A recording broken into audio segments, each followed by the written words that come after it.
This is the Diamond Geezers with what now? You didn't hear any of it. Jesus. It was you were like, all right.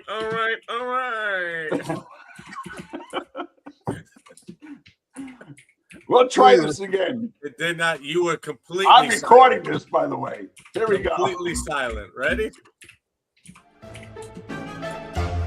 All right. This is the Diamond Geezers with Carlos, Vin, Pete, and yours truly, Ray. Your home away from home, where the game never gets old.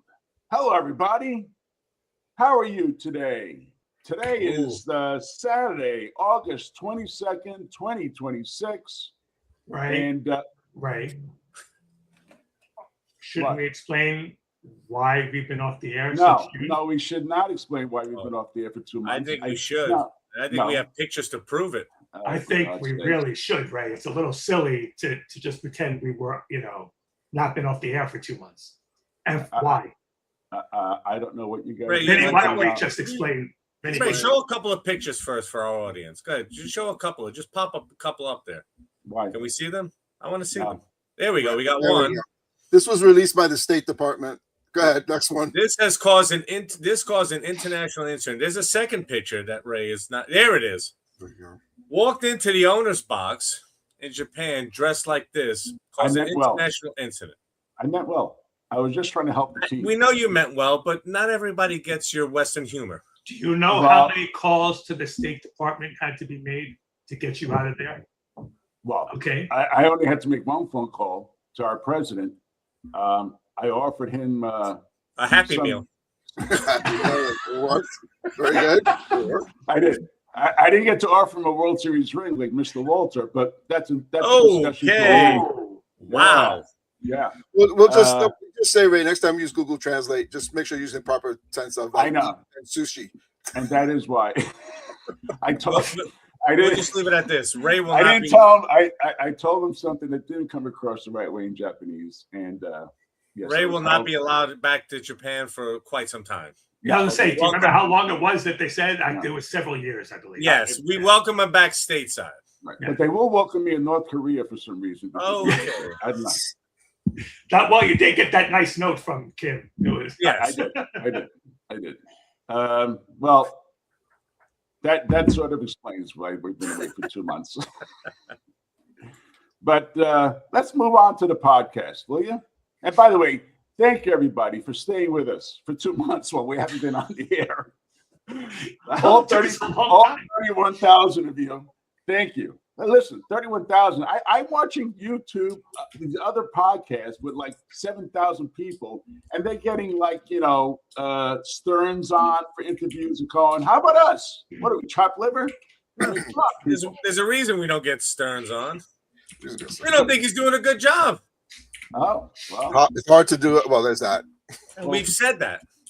Go ahead, Ben. Tell us. I think he's intimidated by us, quite frankly. Tell us. And I think we've been proven right.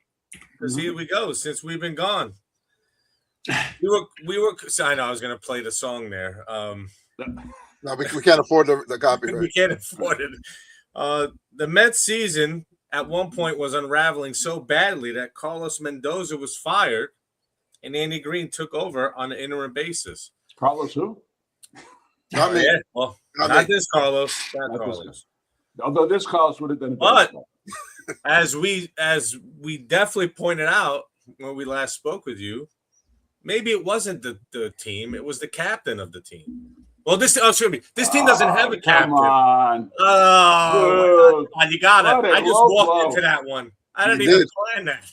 Genius! I just walked into that one. But what it goes to show you, with some good leadership, the Mets have been one of the hottest teams in the second half of the season.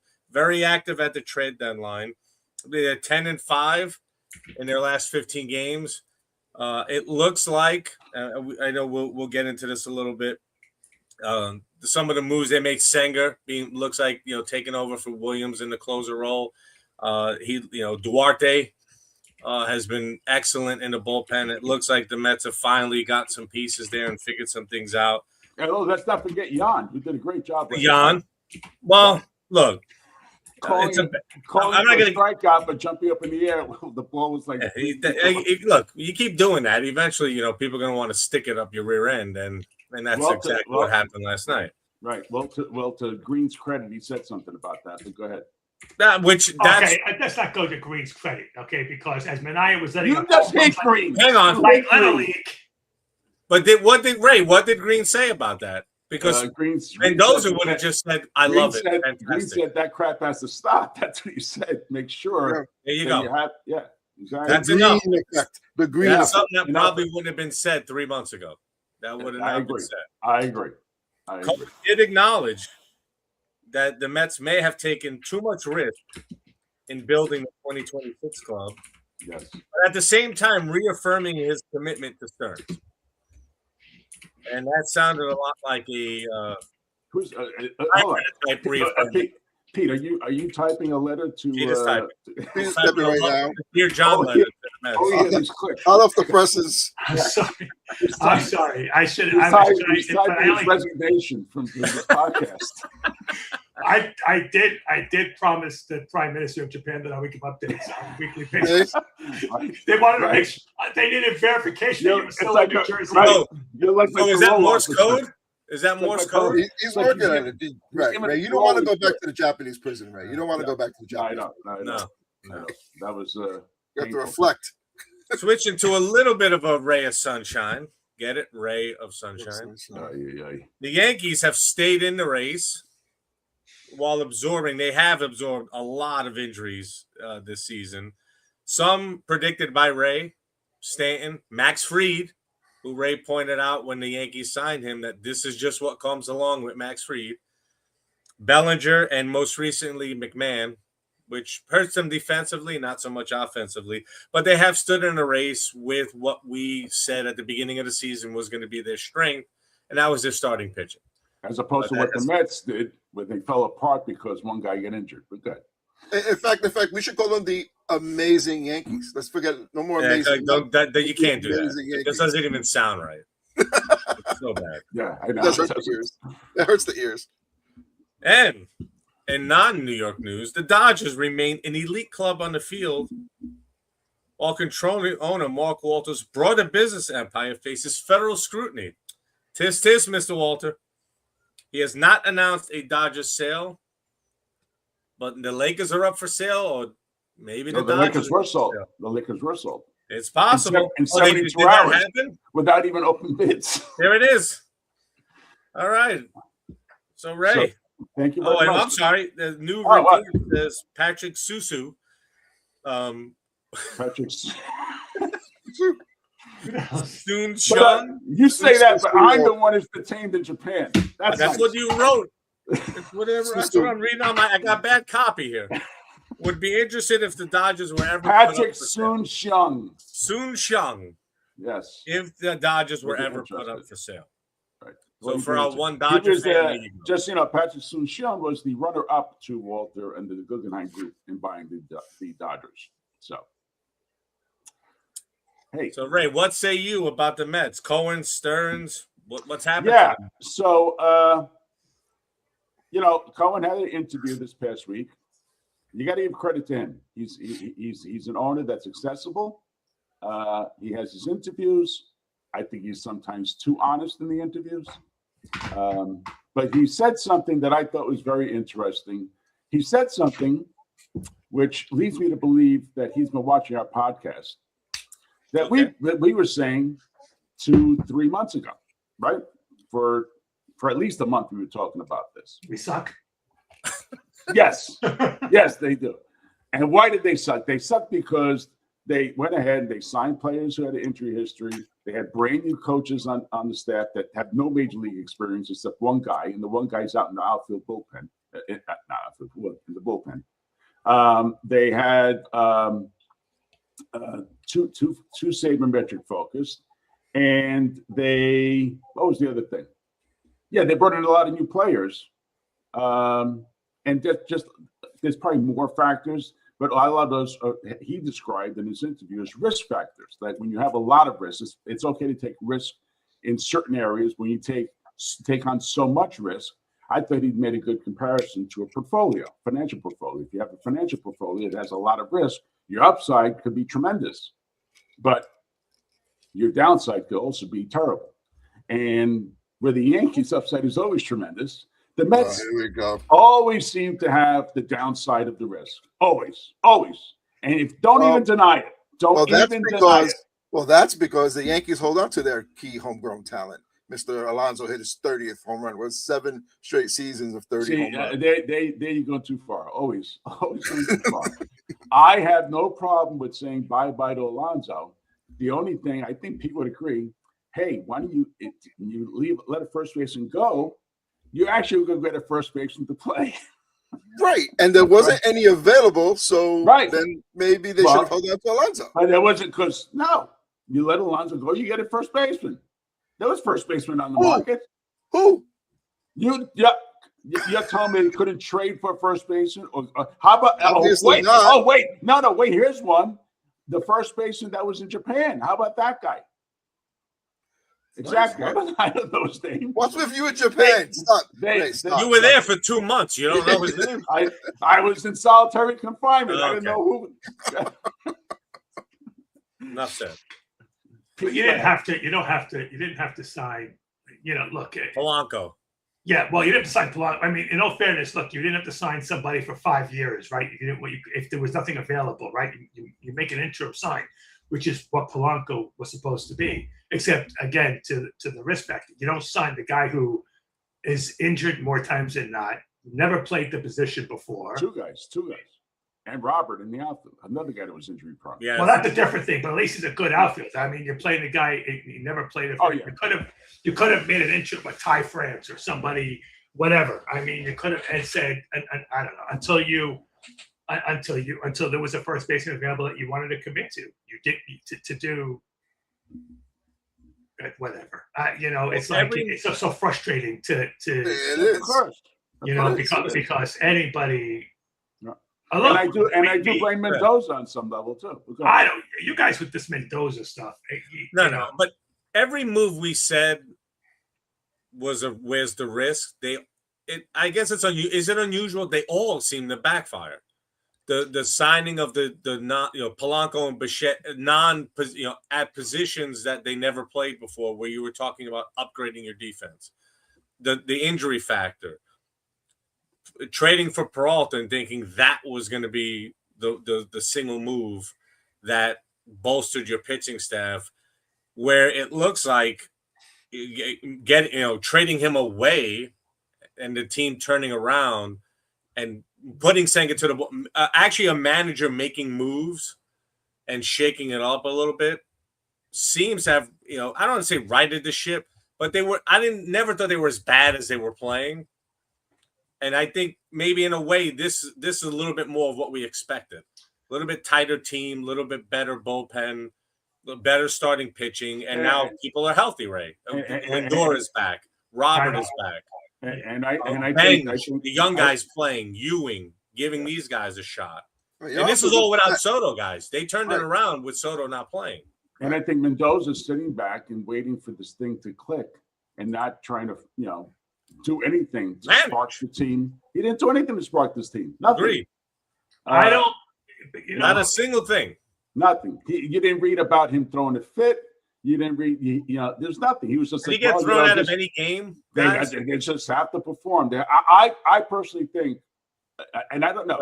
This is just hypothetical. That someone like Green, his personality is the type of guy that would have done something. He would have chewed out the team, said something in public to piss them off. Yeah, we lost Pete. Hold on. No, did Mendoza even get thrown out of a game? No, I don't know if he did. No. But nobody gets. I mean, it's like there's been like 3 ejections the entire. It's not even that. Pete's right. Pete's right. It wasn't it being thrown out of the game. It's like doing something to just get under their skin. Nothing. There was nothing. No reports of that. Look, It's not even that. It's do something. It seemed like it was just keep it going. Sometimes I get the be impatient, but then there's also now when there's the diminishing returns from that patience. Now that's what your job is as the manager. All right, my patience it's not paying off. Where's even a tweak. I'm not saying an overhaul, but where's the tweak that I can make that can spark something? It just seemed to be keep throwing the same thing out.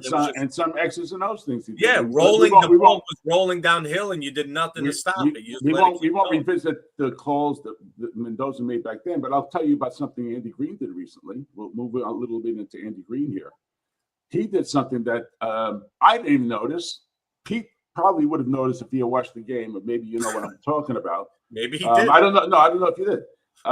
When there was Mets had, I believe, runners. It was a few games ago. The Mets had runners on second and third after an Alvarez. It was a home game when Alvarez hit the double down the line to tie the game. The Mets had second and third, and then eventually, I forget who it was that got the base hit to win the game. I think Lindor. It was, Lindor, yeah.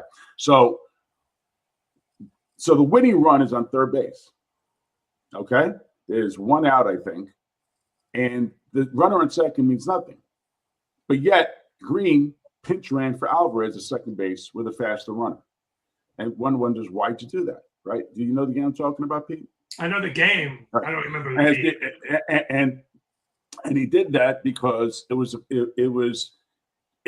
two approaches. One is never give the other team an easy out. So if you got a faster runner at second base, if there's a play in the field where it calls for them to, do something where they throw the guy out at home and maybe they try to get a guy at third, it's a harder play to do. Something just putting more pressure on the defense by having faster runners. But more importantly, there's only one out. So if there's, let's say, a fly ball and a guy at third tags and gets home and gets thrown out, well, Alvarez is not going to be, he'll try to tag and go from second to third, but why not do it with a faster runner going to third? I'm just saying little things like that. Little things that he put thought, little things that he put thought into that Mendoza never showed, ever. Okay? But go ahead, Pete. That is the stupidest logic I've ever heard. Hold on a second. Hold on. So winning run is on third base. Yeah. So one out. Okay, one out, right? Yeah. So there's no force play. So there's no speed issue because he's never going to score because what's historical? I can come up with a speed issue. Go ahead. Yeah. Go ahead. You never saw a double play at third at home? I have. Oh, I have. What? Okay, second and third. The guy on third is the winning run. June 18th, 1978. Oh, that's prove me wrong. Now, prove me wrong. Now, to take the second point, the faster runner for whatever reason. Okay, if Lindor doesn't score, right? Get the hit, or get a hit rather. Get the hit and the run scores. Now you're only down to one catcher to go into extra innings and play because you pitch ran for the catcher. That meant nothing because if that run scores, it's over. No. Oh, but it was zero outs, not one out. It was zero, no outs. There was no outs. That's what it was. There was one out. There was one out. Ewing struck out. Trust me, I was pissed off because we had him in the line. Okay, all right. So anyway, it wouldn't have mattered. All right. So you're going to tell me Green just said, oh, gee, let me pinch run at second base, even though the run means nothing. No, I think Green probably thought that through, but nobody told him and said, Andy, it really doesn't matter, and you're wasting a player. Listen, I do see Ray's point on that one. Thank you. Because he's basically saying if he gets thrown, if there's say it's a fly ball. Sure. And he's trying to say a tag up so that if the guy gets thrown at a home now, then the inning's over. No. It'd have been 2 out. It's a sack fly if he gets thrown at home. Yeah, that's right. All right, we're done. You can cut this segment out. No, not true. Not true. It was a genius. Now I realized it was one out. Yeah, here's the problem. See, that's what I get for trying to back you up, Ray. None of us caught it. None of us caught it because it was so genius. What was that? It was so genius. None of us caught it because it was so genius to move. I think these lights are big. I mean, if this was a Phillies podcast and you want to praise Don Mattingly, it'd be a little different, but this isn't working. You're making it. Anyway, Green is. You're making me be negative about Green when I'm not necessarily negative. I don't think Mendoza hate him. Do you hate him? I don't hate him. Yeah. No, I don't really care. What Ray is referring to is when he got those once-a-week phone calls from Japan and he reached out to me about the Mets, we would talk about Andy, and I was like, I don't want them to give the job to Andy Green because of this. I want them to go through the process. I want Cora or somebody, whatever. And if it turns out upon that, but I'm with you. Yes, actually, let's talk about that because we're supposed to do the job anyway. But let me finish. But I really lost my chain of thought. But no. We talked about this. Go through the process. Yeah, right. But I don't think Andy Green, necessarily sucks. Although there's no history of his managerial that makes me think he doesn't suck. Okay, but maybe he does. But let's not. But let's not go crazy. You know what the Mets winning is? I'm saying he's better than Mendoza. That's all I'm saying. No, I don't think Mendoza was the problem. Just like I don't think Mendoza. No, I didn't say not the. We talked about this last podcast. Problem. But here's the thing. But here's the thing. I think the reason why the team is winning right now, okay, is not because they finally turned the corner or whatever. You know what this is like to me? Two things happened. Number one, deadline came and went. All the people that were stressed out, are they going, are they staying, whatever, have now chilled out. This is it. This is the team, so we can relax. Okay.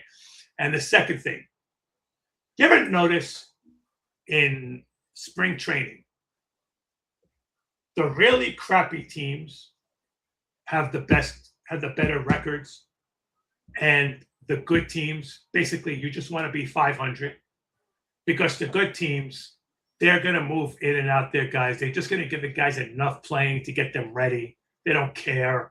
They want to get them healthy to the season. Keep them healthy, get them their at-bats, throw the kids in there once in a while. Don't give us. We don't want to be 6-27. We don't need to be 27-6. Whereas when you get the crappy teams, the Mets used to have in the 70s best spring training record of everybody. You're playing the kids because all those kids are out there. They're busting their ass. They want to win a spot. They're playing like it's the 7th game of the World Series. And that's what we got here. We've got a lot of people. We've got a bunch of kids playing with no pressure on them now because it's all done, right? And it's like spring training, and they're relaxed. And we've got some good rookies. Don't get me wrong, okay? But Andy Green didn't sit there and give them the Newt Rockney speech or make some incredible, lineup change that you go, oh my God. He doesn't have to because they're winning. What? He doesn't have to because they're winning. Right, and I'm saying that they're winning because there's no pressure now, and they're good players. I think Ben. The team is arguably worse now, post deadline than pre-deadline. And by the way, the Dodgers are 20-9 in spring training. So I don't know if you want to focus. The Dodgers are what? We're 20-9. We're 20-9 this past spring training. How is the team arguably worse? Well, the entire bullpen was traded, and one of the best part of their team up to the trading line was their bullpen. They traded away their bullpen. Yeah, but it hasn't dropped off. I actually think it's better. I love the way the bullpen. No. I'm saying what I'm saying is they're performing better, but on paper it's worse. That's well, guess what? They play the games on the field, not on I paper. I know. Look, I know. I'm just saying he's winning with arguably a worse team on paper. That's on paper, but who gives a crap? You got rid of Peralta, and now you've got whatever. You got people pitching better than the players that were there. Manaya. All right, but Pete, you're forgetting that we had a really good conversation about this. You were saying your point was that you're not going to be happy with Green being rehired, because it had to do with the coaching staff. Because the idea is if you're rehiring Green, I think this is the discussion we had. You're going to land up that's another issue. The coaching staff, you're going to land up with the same coaching staff that we think sucks. All I'm saying, and instead of hiring Cora, who brings in some veteran players and maybe does a mix of what Stearns want and what Cora wants, or an experienced manager wants. But Stearns his ego might be so big, he doesn't want a manager to come into Tom to change the coaching staff. He wants the manager that's going to use the coaching staff that Stearns put together, frankly, not those that had little input into this, and say, okay, this is the coaching staff. So we're going to have the same crappy coaching staff next year, if we get Green back. I thought that was the discussion. No, there is a multitude of things as to why I don't particularly care for Green to come back necessarily. One, I don't think the team is like, oh my God, he's been night and day better than Mendoza. Number two is your point. Absolutely. I think it'll just help Stearns justify keeping, a coaching staff that what delusions he was under to think that having an entire coaching staff of no major league experience was a good idea. Number three, I think they're nothing about Green has shown that that he is a superstar manager in waiting. Not to say I didn't say. I'm not saying this. I'm not saying you did. I'm saying there's a whole reason why. Now, if at the end of the day, Cora says I'd rather coach the Phillies and there's no manager out there, and you wanna try and get Green and convince him that he doesn't really like his daughters anymore and doesn't want to stay home, then fine. You know what I mean? You know what? He'll like his daughter. He loves his daughters a lot. They pay him like $2 million a year to manage him. Then all of a sudden, okay, Dad, go on the road and manage the team. All of a sudden, so I found it. By the way, interesting on this final issue with Green. Yeah, we're talking about him being a manager, right? He doesn't want to manage because he doesn't want to be away from his daughters. I think I respect that, but he doesn't have to go back to the same position he was in before. And the thing I heard it from one of the really good podcasts out there. Sorry if I can't remember your name. They must have been that good, huh? Well, not as good as ours, Carlos. Not as good as ours. Having Green become the GM for the Mets. I thought that was interesting. I don't understand why all of a sudden we have this raging thing for Andy Green. It's like the guy was a horrible manager. He was a lousy ball player. The only success they had was 30 games. Wait, let him be the GM. All of a sudden, the boy wonders out. Well, is that what you're saying? Look, I'm taking a caveman approach to this. Pre-Green, they suck. Post-Green, they're good. So I would say. So what you're saying is, why can't it? Well, all I'm saying is, why can't it be Green? Right? So why should it be Green? Why should it be? Why shouldn't it be? At least I could point to a winning record with Green. I'd rather have. Hey, how about I get the guy who actually drafted some of these players? The one who got fired because of the DL thing. What the hell is his name? Who? The last one. The one before. Epler. Epler. Yeah. Why about that? How about we bring Epler back, since whatever he did on the DL stuff is probably Epler. Everyone knew about. What? I like Epler. Although the deals he made at the trade deadline with Verlander and Scherzer, those deals turned out to be not good deals. I mean, at the time they were good, but they're not good. That's why this praise right now for like Cohen praised Stearns for the moves, saying they were good moves at the trade deadline. You don't know that yet. I don't care that we got the Cubs number 1 prospect or number 2 prospect. You don't know that. At the time that the Verlander and Scherzer trades were made, they got these top prospects. Look at them now. I mean, so let's hold off. Didn't the Mets move Acuna to get Robert? Yeah. I don't know who they got for Scherzer.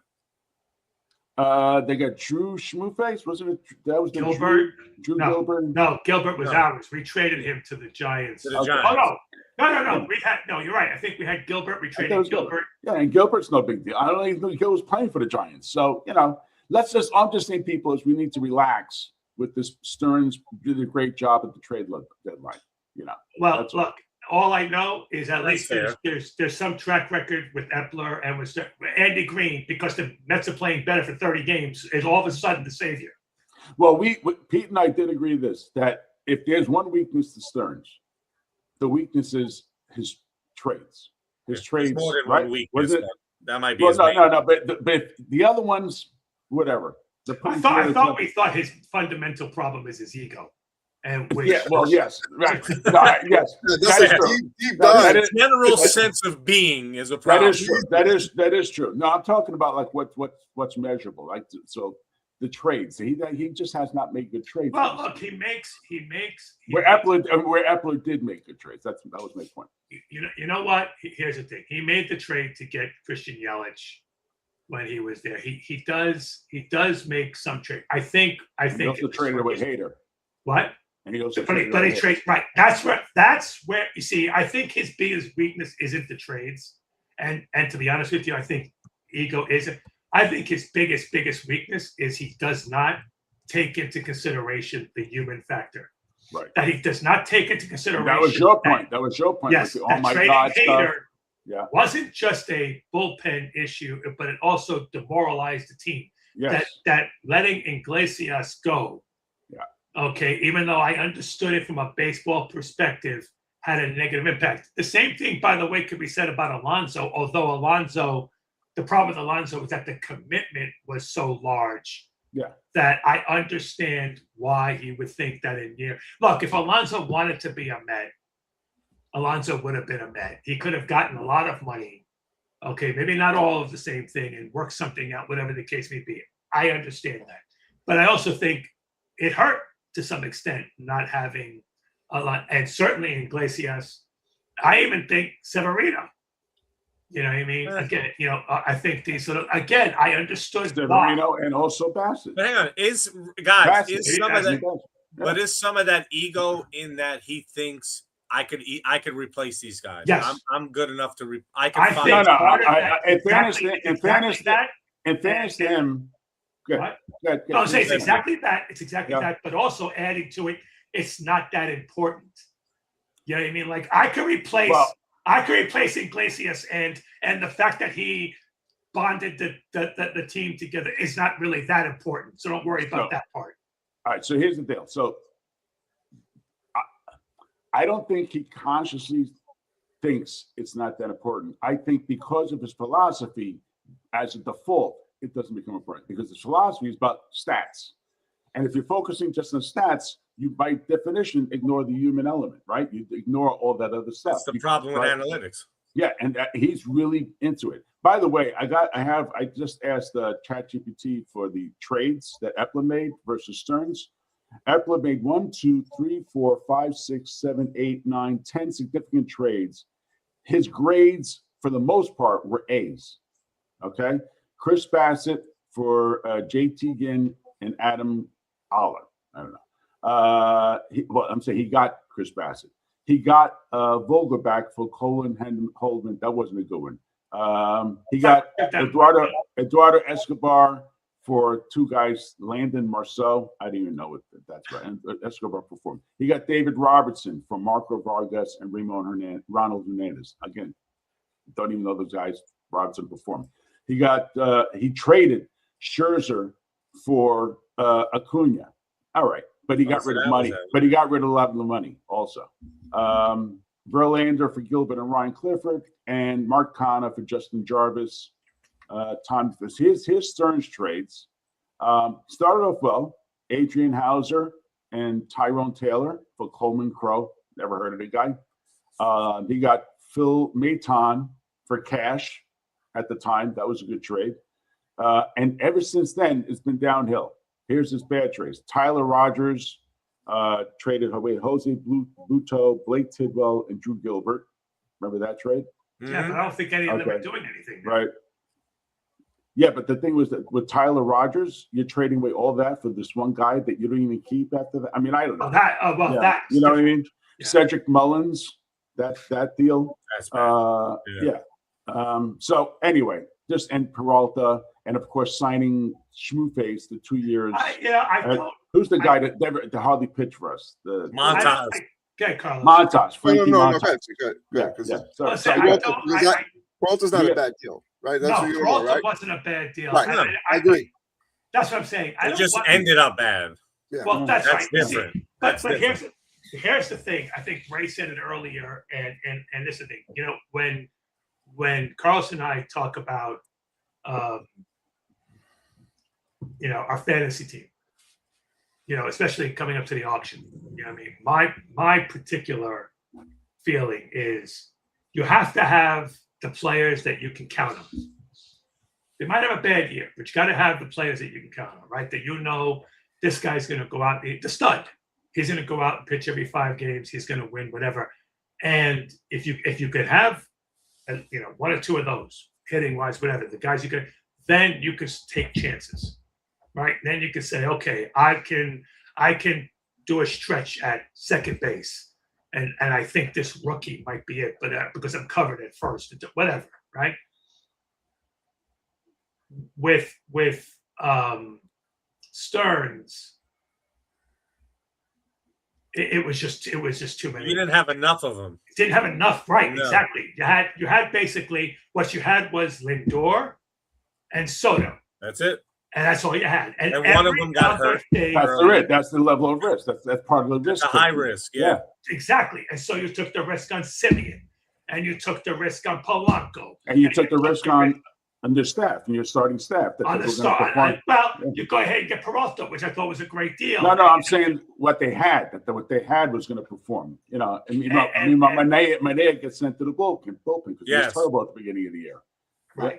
Right. Yeah. So the thing is that was just stupid. I mean, and that was ego, I think, and that was it's like fantasy baseball. It's like, oh, these numbers are going to work. Yeah. Well, right. Where is the stud? Right. Where is your anchors? Pete Alonso was an anchor. Yes. Okay. So then, if you had kept Alonso, and again, I'm not saying you should, but then you would have said, okay, so now it's Soto, Lindor, Alonso. There's your 2, 3, and 4. There's your core. Let's not forget that he desperately wanted Kyle Tucker, and that would have been a disaster. So. I was talking to anyway. Let's move on. Let's move on. Nothing to talk. It's depressing. Across the city. Yeah, across the city. Let's have our 2 Yankee fans weigh in on the Yankees. Well, why don't we start off with Vin? Why don't we start with Boone? I mean, I don't want to break script here a little bit. Why don't we start from Boone? I mean, people are always all over his ass. Don't want him around. But look at the current state of the Yankees with all the injuries now. Right, we don't have any Judge, we don't have Bellinger, Fried's not hurt, and I know people say Stanton is always on the IL, but it just piles on, And McMahon also, and McMahon, sorry, recently, right? And I know first of all, he's been hitting a little better, and second of all, if pitching is your thing, then you definitely need the defense behind it, and you cannot question that man's defense. So my question to you now is: do you feel any different about Boone? Should he?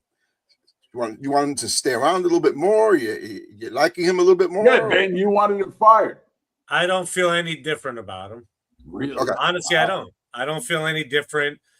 I still am worried about this because you built a team, a pitching staff, and a team to get to the playoffs, but we've seen it in their record in 1-run games, extra inning games.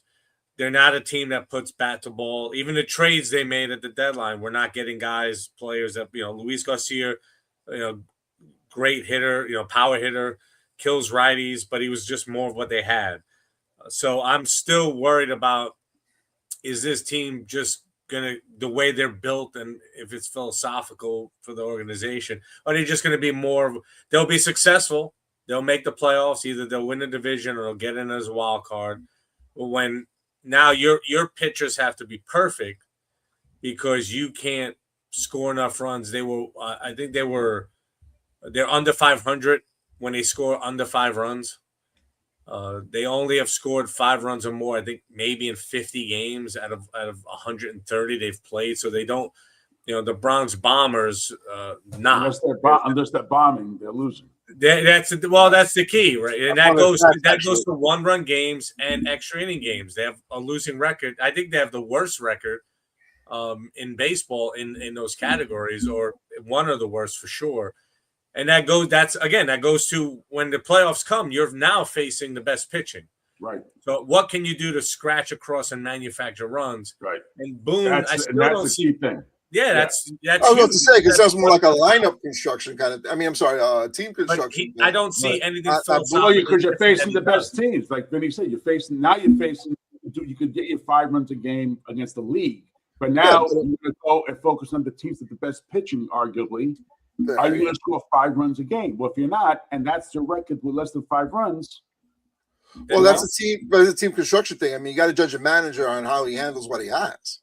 Yeah, to your question about the manager, that's the Cashman issue. That's a different question. Right. It's a different question. So you feel any differently about Boone? I mean, No, honestly, I don't. I because look, they're married together, man. They're that's the way it is. They're all about the analytics. Has he shown you? And Carl, I'll put it back to you. Has he shown you anything different in this season? It's a lot of his post game interviews. It's a lot of the same. It's a lot. These guys got grit. These guys got fight. My guys are. It's still the same tune that he's singing. It's all, as far as I'm concerned, get to the playoffs and now let's see what you do there, because it's like anything else. You're built to succeed. You're built to get there, but are you built to win? And that's the roster construction. And can you, as Ray was pointing out about Green and Mendoza, now can you take the pieces and manage in a way that overcomes the deficiencies in the roster construction? And, I'm not sure if he's going to be able to do that come playoff time. Well, I mean, that's a good point. What I'm seeing and feeling is not necessarily quantifiable. It seems that he's sort of become this stabilizing force. I mean, he's there. It's steady. You can count on him. It gives them, I don't know, gives them some sort of, doesn't make them want to hit that panic button, as much. Oddly enough, him being so stoic and robotic in his responses, sort of like is having the stabilizing result, because these are lean times for them right now. I mean, it's hard to, have Jazz steal a little bit more if he's not going to be on base. Right. I'll give it. How about this, Carlos? I'll play a little devil's advocate. When the team was sputtering with the usual June swoon, who was the person who made a comment? And Ray, you and I spoke about this. Who's not even playing? It was the captain. It was Judge who made a comment about them having to lock in and focus and play better. Yeah. And he wasn't even playing. And while that usually, my understanding and a lot of podcasts that I heard from former players, that usually doesn't land well with players who are playing for when it's an injured player saying that. But because it was Judge who has a certain status, that landed better. Now, honestly, they were playing well as soon as he got hurt, and that quickly tailed off. I think it was for like 10 games or so after he got hurt, they were bombing people. But as Ray said a second ago, if they're not bombing people, there's a problem. And their record shows it in those types of games. The stats show it. So is he stabilizing? It might be. Is he the rock that's there, or is he the anchor? I don't know yet. Anchors stabilize too, Anchors are stabilizing too, but they also don't help you go anywhere. I would also say we also don't know if maybe Judge said that with Boone's blessing. I mean, maybe, but I can only go by what we've seen. And Judge was like, "Why don't you sit there?" Patted him on the head. He goes, "I'll take over. I'll lead. You can't do it from If you can't do, I'm not. We don't know. I'm just being funny. I don't know what happened, because Judge. That's not Judge's nature either. He's not a rah type guy. He's very much the company line type person as well. But the fact that he said it, that was a bit out of character for him, and that he felt that it was necessary. Does that mean he wasn't seeing something happen in the clubhouse? Because remember, now you're not playing, so you're observing a lot more because you're sitting. You're there injured. Was he not seeing something? And he felt the need, even though he was hurt, to say that, to basically telling him, you're not getting it done. You got to lock in focus if we will every day, every game to be successful. Says the guy that chokes in the playoffs. Well, you didn't listen. Overall, Ray, you are correct. Yeah, he makes these questionable moves. That was a cheap shot. That was a cheap shot. No, it's an accurate shot. It's accurate. No, but he's the captain. He has the right to say it. I have a question for you. So I'm going to purposely pick a gray area, okay? Let's assume with Judge fully healthy, the Yankees go into the playoffs and they have a decent chance to win it all if they can put up the numbers, right? Because Judge is in the lineup. I mean, one of the things I saw here from our notes is that Ben Rice had a 1.056 OPS before Judge left, and now it's dropped by 0.300. It's over 300. Yeah. I don't know how it's like a third. He dropped by a third. Right. So now, what if Judge comes back, but he's not fully healthy, but he's in the lineup? What happens there? Do you feel confident that the Yankees can still Ben Rice sees better pitches. Yeah, it helps. Yeah, Ben Rice. So even with just with his presence in the lineup, the team. Okay, so look, it's not necessarily that Judge, they figure out the fear factor. Yeah, because you don't know when he's going to break out. Okay. They'll eventually. All right. Pitchers will, especially in the playoffs. That's where you're facing aces. They'll see what Judge has. If he can't let it loose, or if he looks like he's lacking, Rice will still get pitched to more carefully. But Pete is right. If Judge is showing I'm back, absolutely is going to. It's just like anybody hitting in front of Soto. Same. That was your point, Ray, going back to when the Mets signed Soto. And you said Alonso would see better pitches because of who is hitting behind him. That would help him.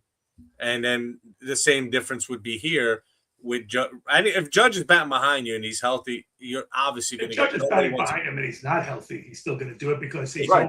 He'll get something. It'll be. It's better than him not being there. But Let's put it that way. But Pete's right. You don't know when the guy. Look, he's not performing well. He's not. But it's still in the back of your mind. A, it's Judge. Yeah. And B, how do you know the next pitch he throws and where he breaks out of it and he hits right? Exactly. You're definitely going to see better pitching. That's for sure than him not being there. That's absolutely true. Exactly. So if the Yankees lose in a wild card, the first round, is Boone gone? He should be. But now you're asking me if he will be. I'm saying he should be. Yeah. If you lose in a wild card with this, first of all, the American League is shown to be pretty weak. We at one point I think there's 2 teams with over 70 wins, and I think 4 out of 5 American League East teams would make the playoffs if the season ended today. And only 2 teams in the American League I think have over 70 wins, and it's the Yankees and the Rays. Yeah. Nobody else has gotten to 70. I think are the White Sox in first place, guys? Did I see that correct? They're playing very well. Look, they don't have 70 wins. No, none of them do. That's the problem, Ray. It's wide open. So if you're throwing Cole, you're not gonna be scared of the White Sox. No, the Yankees will never be scared of anybody in the Central. That's for sure. They usually own. But look, on my point, Ray, but you're actually making my point. If you're throwing Cole, Schlittler, if obviously we're hoping Fried's healthy by then, your bullpen's what it is. Judge is back. Bellinger's back. So now we're saying at this point, this team is now healthy. So I'm not even going into what the payroll is. This team healthy was picked to make the World Series before the season started. So now they're all healthy. The pitching staff we thought it would be is now all healthy. Your bullpen, because I heard Carl said, I don't know if we mentioned this yet, Schmidt, they're saying Schmidt would come back and he's going to pitch out of the bullpen. So that should help bolster the bullpen. When he comes back. I think that was like a week or so ago, and I don't think we mentioned it yet. So that maybe shows why everybody was wondering why Cashman didn't make certain moves. Maybe this was part of it. Promoting from within, moving guys out of the rotation when they were coming back. I also understood that every request was like Lombard. Well, that was it. And look, when you don't, and again, I don't want to knock Cashman on that or the other teams asking for it. If you don't have a deep farm system, which the Yankees don't, Lombard gets asked for. Spencer Jones gets asked for. That's just the way it goes. You're one. I think Lombard was the Yankees one. And look, I'm glad they didn't trade him. So far, so good. Definitely defensively. He looks like he's, they said he was that great. And I think scouts said he'd be one of the best defensive shortstops day one. And so far, he's showing that. But I think overall, he was not even in the top 10 at the time before his call-up of prospects. I don't think he was overall in baseball. Whereas I think the Dodgers had like 3 of those guys. So it's relative to the depth of your farm system, who they're asking for. Nobody wants these guys in low A who, as Ray was and Pete was saying earlier, I don't know what these guys are going to be. Like what Stearns traded for. Who the hell knows what they'll be now? You can't say it's like the NFL draft. You give them a grade now, and then half of them stink in 3 years. That's just the facts are the facts. Same difference here, guys. I don't think the Yankees win the World Series, even if they're 100% healthy. If Cole, Schlittler, and Fried aren't pitching. Cole, Schlittler, and Fried. What was that? They have to beat Cole, Schlittler, and they have to be right. They have to be, because I think that's the only differentiator they have in a shortened, in a 7-game series or whatever the case may be. I don't think I'm not scared of their hitting, even 100% healthy. Nope. I'm not scared of their defense. I'm not scared of anything except for that. Those 3 guys pitching, putting even Rodon in the bullpen if you had to, or he's that, and he's a good pitcher. Doing that, I could see them winning any series, except for maybe the Dodgers. That would be a little tougher. But I could see them. I don't think the Dodgers are making it, but that's another story. You don't think the Dodgers are going to make it? I know. I know we'll talk about that. I don't have them making it. You don't think the Dodgers are making where? Interesting. Yeah. Anyway, so that's the thing. So I don't think that Cashman had to make a whole lot of changes necessarily. So I do agree with you, Vinny, on that point. I certainly, regardless of what Lombard turns into, and defensively he does look very good. I don't know what his offensive stats are right now, but they're solid. They're strong. Okay, but there's zero chance I would have given him up in any trade, because there was nothing that desperate that you needed. But that being said, at some point, someday, they might want to address some of the issues like third base, like too many outfielders. Really quickly, Pete, he's batting .288 with a .343 on base percentage. .345 OBP. So that's solid. That's great. That's absolutely that. Yeah, 100% solid. And his defense is elite, really nice. Yeah. So I never thought, even though Volpe won the Gold Glove is a popularity contest. It's not a statistical thing. I think, looking at Lombard, it's night and day. Mm-hmm. I feel bad for Volpe in a way. I mean, it's like, it's too bad, but I think they rushed him. Too bad. It'll be our the 2027 second baseman. No, maybe, but how do you have to play second? For the Mets? Here's the thing. I thought of that, Carlos. Let me ask you guys: how does that work when you were the Golden Boy shortstop? Now you have to feed that guy as the second baseman. That would actually show me a lot on Volpe's side if he could succeed to do that. Because since he's gone down, he's looked the same. Easy errors, very much the same player. I think he's shot. He's not the smartest player. He's not the most gifted player, but I think he has a passion. I think he's just one of those guys that just he would do it. Yeah. He would do it. Personally, I could see him as a pirate. Take his passion to two players right now that I think are psychologically done and need a reset in some way is Volpe and Kyle Tucker. I think. Hey, I'll take a swap. But need psychological resets, like sort of. I think it was Karros who suggested sending around for a week. I'm not saying Ray and I were talking about that. Yeah, yes. Because I mean, here's the thing: to watch that last error play where he's going down on one knee in the ball. That I listen. I never wanted him on my team. I did not think he was as good as advertised in a lot of ways. I understand that. I did not think he was worth it, but he's better than this. It's better than the guy could catch. They were comparing him to Soto. They were saying, "Oh, this guy's." They did. Yeah. Soto. I mean, I never. Now, hopefully, that argument is dead. Yeah, really. I never. But this is somebody who's psychologically shot. He needs a DL stint just to get him right, because he's gonna play in the playoffs. He's gonna shit the bed. The thing is, you don't even know, is it the money that gets them? Is it he's playing in a big market? I mean, you don't even know what's wrong with the guy. That's why I think you need to sit down and what's wrong with him? He's one of those prospects that the Yankees screw up, man. They can't. No. Tucker. I'm sorry. In Volpe's case, it goes to what Vinny was saying. How do you go from the golden child who's up at 22, whatever, wins it, all this, and then becomes that, and he's tough. Well, I mean, that's the thing. Now you're standing next to the new golden child. Yeah, who's in your old spot.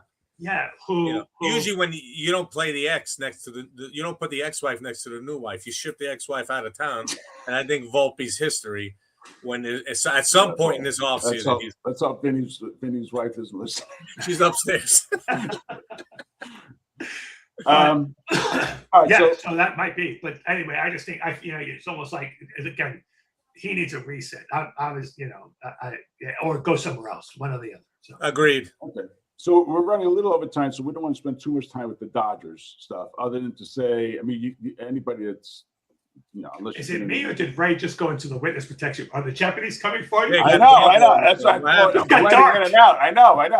The key word was Volpe. You get Volpe, Boone, right. Tucker, and then he becomes the sleeper agent. Exactly. So, look, the Walter, the CEO of the Guggenheim Group, not connected to the museum. He's in a lot of deep doo-doo right now with federal investigation and so forth. It's created instability within the Dodgers organization, at least on that level at the top. Stan Kasten, who's the president, came out this morning, I think, or late last night, said the Dodgers are not for sale. Okay, you take that for what it's worth. But there is something, and we won't get into what it is that Walter did about, moving funds around, taking loans apparently that he shouldn't have taken because he exceeded the limits required to take a loan from one of his insurance companies. Because, hey, the insurance companies, they have to be around. They need money to pay insurance claims. So otherwise they deny 3 times first. Yeah. which is why we just thank God for that, because I wouldn't have a living. So so let's talk about this interesting thing, and Carlos brought this up in pre-production, how their best player, maybe the best player in baseball, Ohtani, can opt out of his contract if Friedman, which is not going to happen, president of baseball operations, is not there anymore, or Walter is not there anymore. The key man clause. The key man clause, and he has to opt out, as Carlos pointed out. That's an interesting clause. The same year. Well, I never heard that tied to a GM. Yeah. Well, there's a thing called key man insurance. Key man clause, I know for CEO. Yeah, the clause. I never heard right. Yeah, right. this. So right, and so if the board of the Guggenheim Group decides, Walter, you're creating too much, it's not like he has a choice. If they want him out, yeah, he's out. They'll vote him out. I've seen Succession. I know how this works. So, so if they want him out, they want him out, and they have to weigh now in their minds. Well, if we want him out, they probably going to want to check with Ohtani's agent. Say, look, if we push him out, is Ohtani going to exercise that opt-out clause? I mean, it's a fascinating thing where a player, the best player in baseball, has his thing with the team tied directly to 2 individuals that are running the team. Any thoughts on that? Like, do the Mets get him if he opts out? That was too far. I'm sorry. But, I mean, I guess the problem with anyone. That's not too far. Would he opt out? I mean, look, he would opt out. I don't know if he would, because who knows what 2027 is going to look like. Well, is it going to be a lockout? It's become like LeBron James, the LeBron James of baseball, where he no. But it's different. In New York, then he plays another. If there was going to be baseball in 2027 and we knew what it looked like, is there going to be because with LeBron, when he was doing what he's doing, there was none of that looming. You knew exactly who the players were in terms of the teams. So just like this offseason when he did it again, he did it when you knew where he can go. There was just a certain amount of places he was going. In this case, what does 2027 look like, guys? Is there a cap? And if there's a cap, does that now limit who can make a move from Ray? Would the Mets be able to do it, or would they be up against a cap? Does he want to come? The question is how involved does Stearns get? Does Cohen get with Stearns if Ohtani's a free agent? I think I think he Bigfoot him like he did. So he wanted Soto. I don't know if Stearns did. Yeah, there's no way Stearns said then I want Soto. Yeah. So Cohen's gonna. Right, Cohen. And look, it's not a bad look. If he did it, you know what you have to do to the Mets if they did that. And listen, I'm all for playing Ohtani, right? But it's not a bad move. Now you have 2 $700 million players for a second, right? That's okay. Forget about that, right? But think about what you'd have to do. You would have to Well, actually, no, I take it back. I forgot that Ohtani DH. I was like, everything on the Mets would have to change. I mean, I was thinking, but it's. I guess it's not plug and play, man. Even if you had to change it. Yeah. Well, but then you wind up in my head. Well, look, I mean, it's not that they're not going to spend a lot of money in right field. They're not going to spend a lot of money in center field, right? Because they don't have to. They're not going to spend. They got Bo's contract. He's going to stay in Met for another year. Reports are saying. So that's a big contract. It's not a small contract. They could bring up Mauricio to play second. They could take care of second base. Oh, they have what's his name? He's signed for 3 more years. They're not going to eat 30 million. Right. Another great Stearns trade. First base. I think they're going to sign Pete to play first base for them. There. And in catcher, they're not spending a lot of money. Where is Clifford? The pitching staff is not a lot of money. Not good. He's chopped out of their prospect ratings. He's right. he's 1 for 41, I think. I read somewhere with like 30% of his strike being struck. Clifford. Yeah, he's now been placed on the developmental list in the minor league. So that's what Pete's saying. He fell off the prospect list. Yeah. It's worse. He's on the developmental list. He's not even like playing. He's on this list that you put basically rookies that you sign on. So whatever. Okay. I know that the topic was the Dodgers and their financial situation, and it's kind of what's interesting about it is this group bought the team from the previous group, whose name escapes me, who went bankrupt. Now you've sold it to this group, McCourty, right? Frank McCourt, who went bankrupt, right? Not the author. What? Not the author. That's McCourt. Frank McCourt is an author also. Okay. There's a different Frank. That's great. Thank you for that. So I when I first heard it, I thought, oh wow. So now you've got this guy who's done some. So I just thought, again, to your point, do they have to? Does this start this domino where it's going to go? Because remember, what happens when you sell teams? You tend to get rid of everybody. Yes. All the high price things because you want to make the team as valuable to maximize the. Now you might not have to do that with the Dodgers because they're just valuable, like the Yankees. They're valuable by their name alone. You know what I mean? So maybe you don't have to do that. But as some, like you do with the Marlins or other teams. But if they do go that route, what do they do? So who knows where this is going to lead? Now, Ray, I think you mentioned that this is now going down an SEC. Route. Now, granted, this SEC is probably more lenient than other SECs. So that might be, don't worry about it. You know what I mean? Just do a cryptocurrency thing and you'll be fine. Donate to this cryptocurrency and we'll let it go. You're going to buy the team with Trump coin. We did. You have to say the T word. We got it, Vin. Jesus. But we almost got through it. Almost got through it. But I was talking to a friend yesterday who's a Dodger fan. And, you got to take a step back for a minute. And is Andy Friedman like the best GM, Pobo, whatever, in baseball today? Because this team, when you look at the stats of this team, their starting catcher is on the 60th day DL, hasn't played since God knows why. He's got, 170 at bats. Their star shortstop, Mookie Betts, is batting .238. He's been on a downslide for a bit. Right. Their left fielder is batting .247. Their star right fielder is batting .230. The closer they signed has imploded.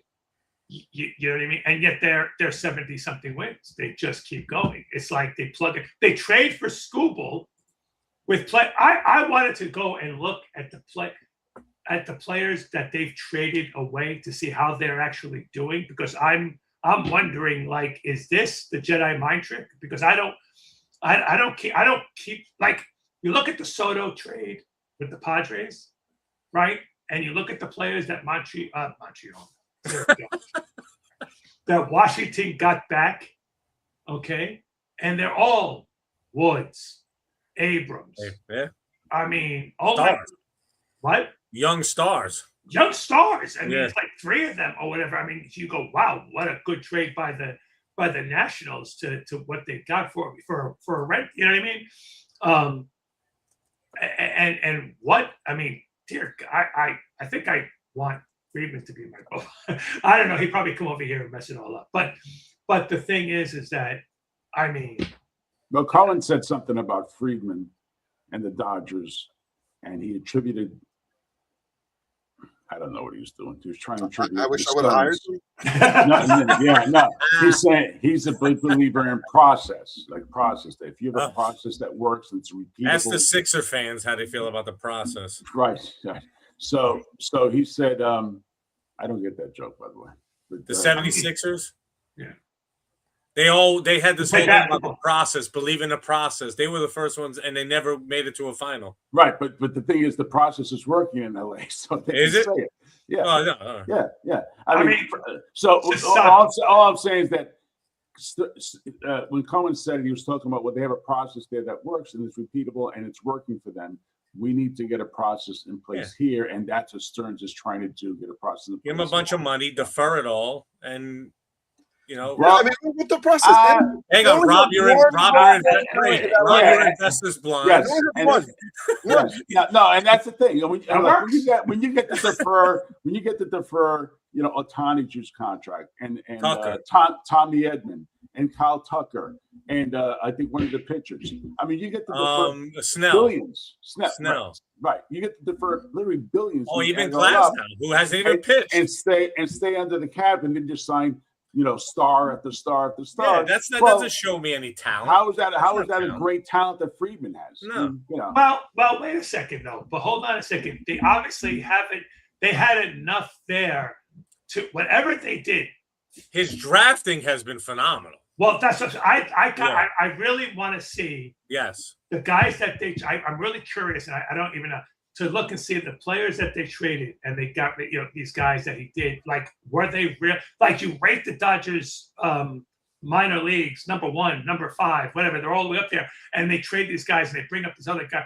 And it's like, I'm thinking, who have they traded that I said, like, who's the Woods and the Abrams? And you sit there. And so somehow he gets to the, not yet. But then, right, I don't see, and then they bring up somebody like, you know, Pages, who hits 272 and 21 home runs. They didn't trade him, right? It's like they even like, look, Snell, who they expected, he's pitched in 3 games this year. Yep. I'm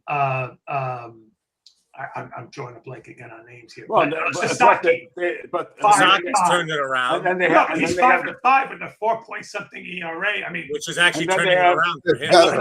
And let's not forget, they have the prospects to trade to get Scooby.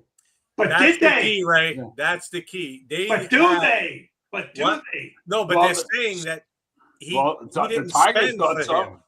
They had their farm system is so deep, and these guys weren't even their top guys. They weren't even in like the top 5 of their prospects. They were like 7, 11. But Pete, it goes to your point. 2 points. 1 point we made earlier about the depth of your system. That's what allows you flexibility to trade.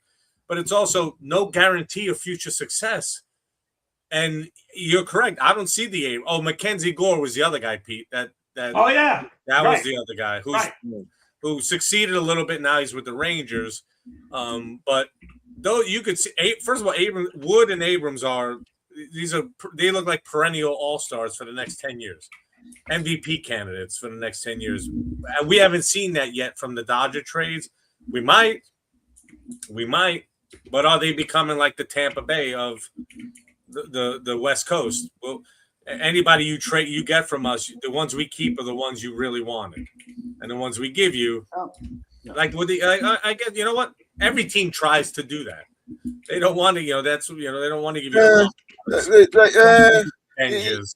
Not every big market team is equal, buddy. Not every big market team is equal. No, that's true. But I'm saying in general, you're trying as an organization. Your goal is to hype up the prospects that you maybe feel aren't my real good prospects and move them, and keep the ones that you think will be successful for you down the line. And so there's no real. The skill is tricking the people that you really which Cashman does well. that his lesser prospects are actually better than they are. Ray has always lamented that fact. That I don't know how he gets these people to believe GM after year, GM after GM to believe the prospects I'm trading you I really like and value, because he never gives you the ones he values. Look through the years. Well, who's still on the team? Jones is still on the team. Dominguez is still on the team. Lombard didn't get moved. That's the job of the other GM to. That's correct. Work through that, and that's a skill. There is a skill in that. Trust your own scouts that they. Thank you. But there is a skill in playing that card and showing and selling, if you will. It's a salesman skill. All right, so we got a few minutes left. Pete, this is a new segment. I just think that there's the skill is the Jedi mind trick. I swear to God, this is the guy who's going to get you the championship. Give me, give me your best player. Really it. That's it. Then Cash, you can say Cashner is a great GM for that, because for years he convinced. Can you sell? Can I sell you? But his top prospects, and they suck. Yeah, I guess maybe, but the Yankees don't. What's the last time the Yankees have traded for somebody significant and gave up Soto, a player that was who? It was when they traded for Soto. They traded Michael King and that was probably the last time. Okay, and even before that, I don't think the Yankees have traded. Many players where and Michael King is okay. He's not. Yeah, but that's what I'm saying. Yeah, maybe he's convinced that and somehow Stearns, maybe Randy Vasquez. There were other guys in the trade. They were mediocre. I mean, nobody that moved a needle for somebody like Abrams and Woods and Gore. No, it is. Yeah, nobody like that. Yeah, and it's like. Yeah, Jesus, I don't know. King at the time was believed to be, And before his injury, he was pitching. Who? King before he got hurt was lights out. But would you trade King for Soto straight up? I mean, that's what it ended up. That's what it ended up being. Of course you would. You got to the World Series. Even if you didn't get to the World Series, there's no question Soto is. No. He got Soto. What I'm saying, what he gave up was like there's a case of he convinced. The Padres, what you know what I'm saying? But that's correct. The exception. Ray and I've had this conversation. The last guy who was able to do, that for the Mets was probably Omar Minaya. You know what I mean? Where he was probably a little bit better with the free agents. You know what I mean? Convincing Beltran, convincing Pedro Martinez. Definitely charismatic. He's absolutely, charismatic. And he was an excellent player development assessor of. But you've got to. And with his trades, so he did selectively. His risk was selective. Correct. It worked out for the most part for him. So, all right. So Pete, so we have a new segment of our show. The last few minutes of our show, we're always going to end it with rapid fire, 5 to 10 minutes of questions. Pete, if you look at the pre-production sheet, you'll see at the bottom. I got to say the right Pete. What are some? Well, wait. One more thing on the Dodgers. I want to hear from Vinny why the Dodgers aren't going to make the World Series and how that is going to transpire. Okay, so that's our. Oh, that actually ties into. That's our question. Is that part of the rapid fire? Yes. Yeah. You can obviously someone didn't read it. No. I went back to the other rapid fire. No, you can come up with your own. Go ahead, Ben. Answer the question. In fact, Vinny, I bet you and I have the same team in the National League. I bet you in mine. Okay, we both have the Brewers. Yes. You think the Brewers are going to beat the Dodgers? I think the Brewers have. They definitely have enough hitting, and they have the Brewers remind me of the Blue Jays from last year, but with a better pitching staff, better starting pitching, and better bullpen. They just crew. Yes, I think they have one of the best managers in baseball. Yeah, that's true. Yeah, and that I didn't even get into that, but just you're correct. A career minor league manager who knows how to manage, and has shown that with the Brewers. They're gritty. They work pitchers. They get on base. I would put money on that. They're timely. Yeah, I don't know if I agree with you though. But you don't have to agree. You don't have to agree. You're wrong a lot when it comes to our discussions. But if I was going to pick a team, it's only Milwaukee. It's only Milwaukee. Okay, and that's so why I picked. Is that what you say is the best team in baseball right now? Yeah, Yes, I think Milwaukee is. So you think Milwaukee's winning the World Series? Yes. Oh. Yeah, I knew we were both on the same page. Who do they play? I actually had them playing the Yankees. They could play the Yankees. Doesn't matter. The Yankees. But look at it this way. It's not a leap to say the champion's going to come from the National League. There's just better teams over there. And you factor in the Brew Crew, forget it.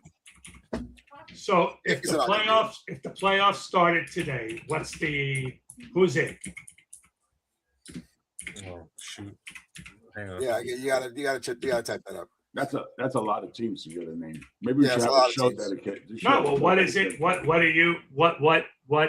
You know, I mean, there's a lot of So you have Tampa Bay, Chicago Astros as the division leaders. The wild card would be Yankees, Red Sox, Rangers. Right. National League, I have Bulls, Yankees, Dodgers, I Braves. have Yankees, Red Sox, Twins. Oh, the No, Twins. Twins lost last night, so they're a game behind in Texas. You just missed then. It's very fluid at the moment. It's very close. Yeah, this was as of this morning. Okay, so you're reading the paper from when Ray was in Japan. that's possible. And you have to understand, they checked his mail and everything. Let's not go through all of it. No, I won't go nuts, but No, I'm just trying to. Wait. Yeah, hold on. Go ahead, Ray. Carlos and Vinny said the Red Brewers will win the World Series. Pete, who do you say will win? Who do you say, Pete? I have a hard time. I think you make a compelling argument for the Brewers, and I have to rethink this, but I still think that the Dodgers, even though I don't think they're as this isn't a dominant as well as the Dodgers play. They could win the third one. This is not the 98, 99, 2000 Yankees. You know what I mean? This is not like a steamroll. They should have lost the World Series last year. They got knocked out by the Padres, I think the year or 2 years before that. I mean, but I'm hard pressed to go against them for the same reasons that I'm hard pressed to go against the Yankees. I think if you're going to go in with Yamamoto, Ohtani, these guys get healthy, it's going to be a tough match. Ohtani, maybe.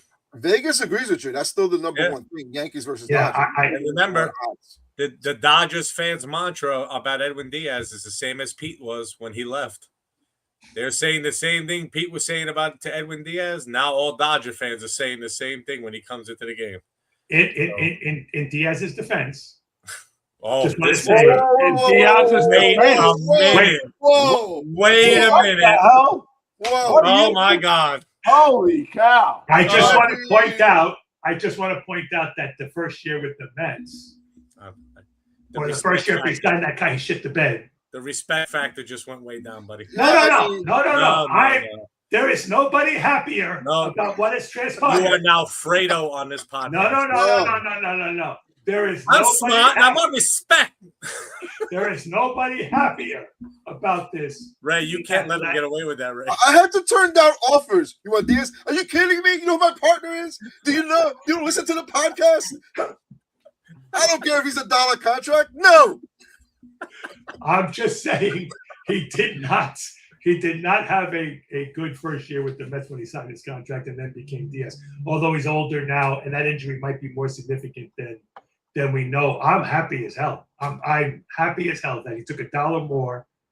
But you know what's going to piss me off is like DeGrom. He'll if they win the World Series and he gets to get that ring and you contributed nothing to it, it's like go to hell. But I'm still hard pressed to go against the Dodgers. Although you do make a good Brewer argument, and I have to really maybe rethink that. Ask me again in a couple of weeks. But I'm holding on to. I don't know about the Yankees.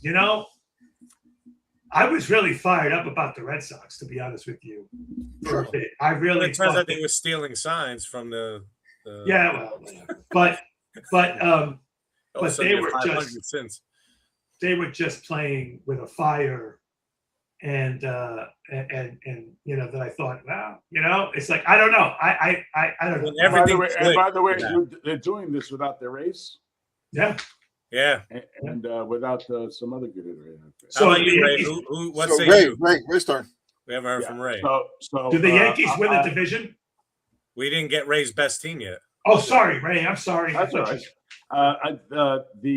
It's going to be the Yankees and Dodgers in the World Series again. The Dodgers will beat the Brewers. Pat Murphy will get fired. He will become the manager of the Mets next year. Oh, wow. He's and I thought of all this while you were talking. So, and Ohtani's time. And the Yankees playing for pride as being the only 3 consecutive World Series champion in history. Is that the deal, you guys? No. They're the last one to do it. The last one to do it. Yeah. They are going to beat the Dodgers in 7 games. Well. Listen, I thought I predicted Bruco, but I like yours better. You got Ray picking the Yankees. You got Pete defending Diaz. What is happening over here? They'll sign Boone to a 10-year contract. What? What was that? They'll sign Boone to a 10-year contract, much to Vinny's chagrin. Right. They sign Ohtani, and they tell Stanton, shut up, play third base, open up a bag of chips. But a dark horse for me are the Cubs. That's a dark horse for me. Cubs. That's not bad. That's not bad. That's not bad, Ray. Not bad. They are strong. I just think their pitching is just. I know they made some moves, but I think it's not enough. Yeah. I couldn't see them. I couldn't see them beating the Brewers. Yeah, that's what I'm saying. That was where I stopped, but I didn't see the Brewers beating the Dodgers. Like I said, until you guys make compelling. I agree with you, Vinny. They are probably the best, offensively. The best. They're winning every game one with Mizorowski. Every game one, they're winning. And then Mizorowski is the best pitcher right now. Yeah.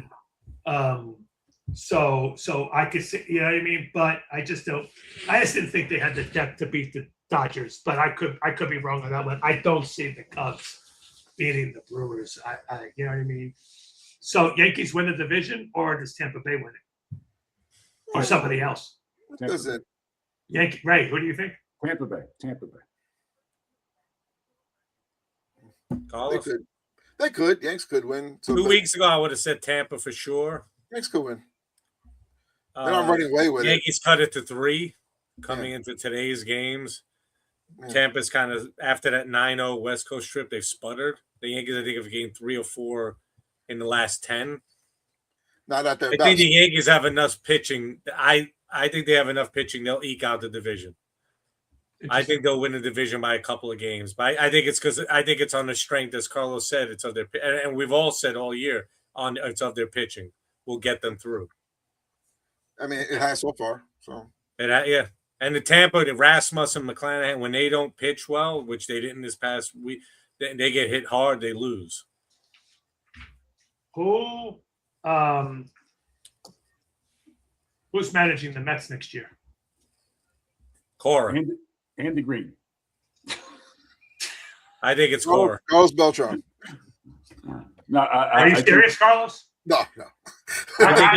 Don't rule that out. I wouldn't rule that out. No, listen, I already stuck my neck out, so it's Pat Murphy. Ray, you really stick your neck out. Pat Murphy. If the Brewers lose, they're going to fire Pat Murphy. Why? Because that's like the 3rd straight season. You just said he's the best manager in baseball. Right. But then again, they go to the playoffs every year and they lose. But that would be the first trip to the World Series. It would be seen as a successful season because you got them to the World Series. Wasn't that council? Listen to you patronizing the Brewer fans. Oh, they should be happy they made the playoffs. You know what, Carlos? Maybe they want to win the World Series. How about that? Maybe sure they do. Maybe it's not just the Yankee fans that think they have to win the World Series. All right, hold on a second. Sure they want to win the World Series. I wish I had a Maybach in my front yard, but I don't. Hold on a second. Yes. Ray, are you serious that you think it's Andy Green? No, I think it's going to be. I think Stearns is going to prove he doesn't have the big ego that people think he has, and it's going to be Alex Cora, and the coaching staff is going to be a blend of Alex Cora's guys and Stearns guys. And you think the same thing, Vinny? You think it's going to be Cora and Carlos? I like Beltran. Why not? Carlos told me something different. He thinks that Cora's going to go to Philly. Philly will let go Mattingly, and you guys will have Mattingly as a manager. No, listen. Hey, you could do worse than Mattingly. You really could. Why would they let go of Mattingly? The guy's winning. That's been all over the airwaves, Ray. It's been all. If they basically don't make a deep run, they think they just won 7 games in a row. What do you? I didn't say it. This is all right. Hold on. Who wins the NL East? Braves or the Phillies? Phillies now cut it down to to I think 5 games or something like that. I think the 7. Braves have enough to hold The them all. Braves still, Braves are steady. Yeah, But Philly's been really up and down this year. They have been, but to Ray's point, they've won 7 in a row. They have. I think the Phillies. The Phillies are going to win the division. Well, that's the thing too. They don't. You know why? You know why? Because I hate the Braves. You just heard. But you like the Phillies? No, I hate the Phillies too. But for whatever reason, this year I hate the Braves more. Okay. I actually think. I don't think it's going to be Cora. I think maybe not for the ego reasons, but I think his connection with the Phillies. It really comes down to, I think, from my perspective, as to whether or not, look, that team is old as opposed to the Knights, okay? And if they sit there and they say, we're going to have to start making some changes, to whatever, and there's going to be a down dip. Not going to manage it too much. I don't think Cora would do it, but absent that, and having Dombrowski helps, but absent that, I think it's going to be Cora. I actually think it's going to be. I think the age, Pete. That's a great point. Nobody speaks to that. That's might be the biggest factor. Yeah, that's not a team coming into its prime. It's going out of it. It's right. So I think that might impact. So who's the manager already? What? He's absent that, I'm actually thinking it's going to be Beltran. Oh, okay. I think they'll get that blend ready of the coaching staff. They'll put a more experienced guy as a bench coach with him, that kind of thing. So and Beltran will probably want to bring in a guy or two. You know what I mean? Hopefully they learn some less. But I think it's going to be a Beltran or a Beltran-like. Unless Cora, like I said, says no because they're going to rebuild or something like that. The problem is, I saw Beltran interview. Maybe you missed it. Beltran was interviewed at SNY or whatever when he was inducted in the Hall of Fame. He didn't sound like he wanted to manage. I thought he said he was interested in managing. Yeah, but then he said that just a ploy. They said there was an exchange. That's what he said. This interview, which is the most recent piece we have on him, his interest in managing, he was like, I don't know, man. That's a lot. I really don't know. And it's like, if a guy really wants to manage, why are you going to even say that? So I don't think he's going to. I don't think he wants to manage. I that could have been expect Andy Green. I thought he would manage. He would want to manage the Mets. He might be thinking in general. He doesn't want to. Let's understand. He doesn't love the Mets. This whole thing with Beltran going in with a Met hat is just bogus. He wanted to sign with the Yankees. He even says it in the interview that he was looking to sign with the Yankees. All right. He went as a Met hat. He had to wait a week or two to decide. I mean, either you want to go as a Met or not. The idea you have to think about it. Listen, the guy was a top-notch player. I loved when he played.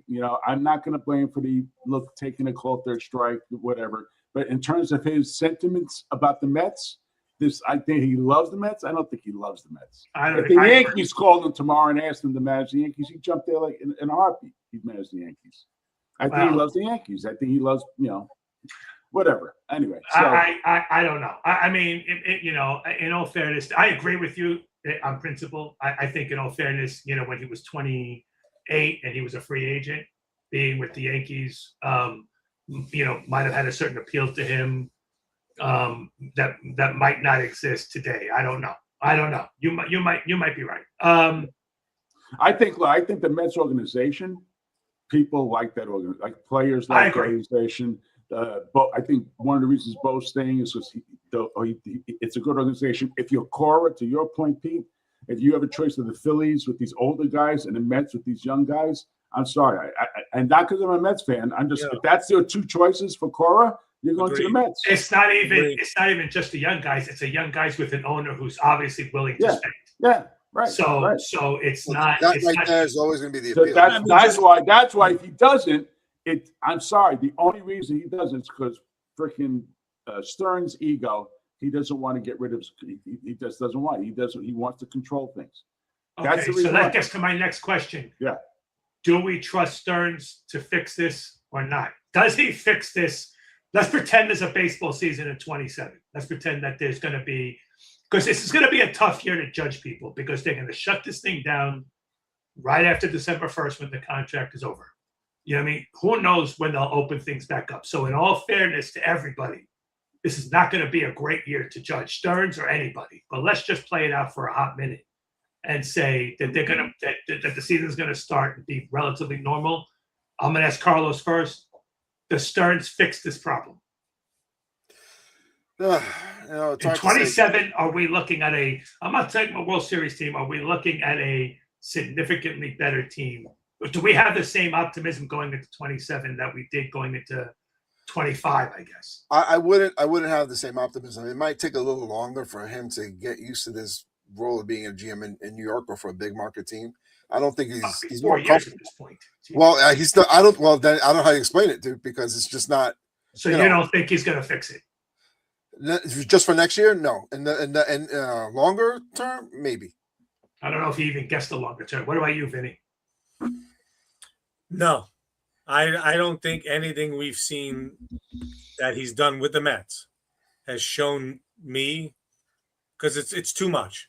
It's the trades, the signings, none of the moves seem to. They don't show. As far as I'm concerned, they don't show a plan. They don't show. And if it's not his plan and he's doing someone else's bidding, maybe that'll come out in the wash eventually.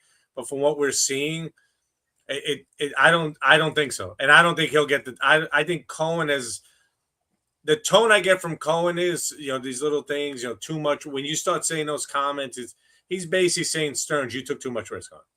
You did this. And if you don't, he hasn't said the words, if I don't see results, you're out of here. I know he gave him a vote of confidence earlier, but the fan base will get really loud if it's another start of next season like this season. It'll get loud.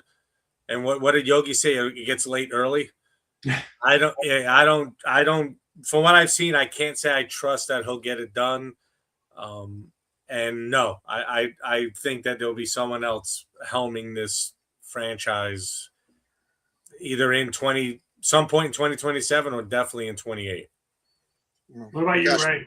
So I think if you take Cohen at his word as being honest with his answers, you take him in everything he says in his answers. And one of the things he says that what he likes about Stearns is that he has the ability to acknowledge his mistakes and learn from his mistakes.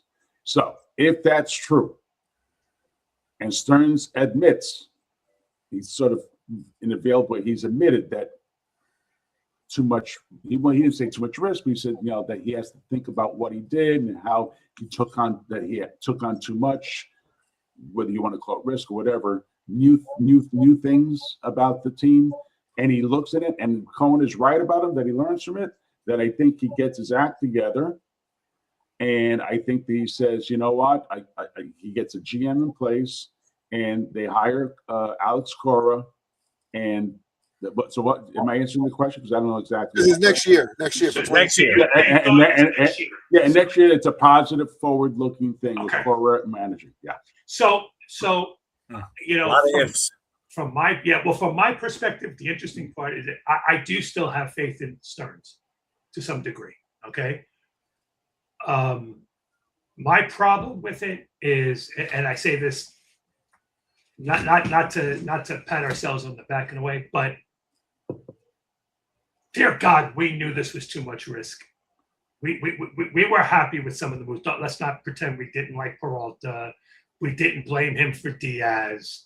Mm-hmm. We liked Bichette to a certain extent, but by the same token, we knew that this was Roberts, was a risk, that Polanco was a risk, that we didn't do anything really. That was Peralta, but we didn't have, Diaz, letting Diaz go. Well, but Diaz, we didn't blame him for Diaz because fair enough. But to some extent, counting on Senga to be a mainstay in the rotation. Yeah, and I argued and Minaya and